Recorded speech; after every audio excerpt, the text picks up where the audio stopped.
வணக்கம் தோழர்களே. அட தோழர் சுகுமாரனா? என்ன தோழரே இந்த பக்கம் வந்திருக்கீங்க? நீங்க கொடுத்த கம்ப்ளைண்ட் எடுத்துக்கிட்டு நரேந்திரனோட குடோனை ரைடு விட்டாங்க.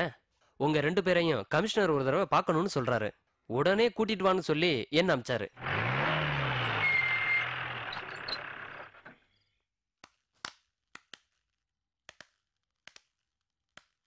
கேசு, சொன்ன வேலையை நான் முடிச்சிட்டேன்.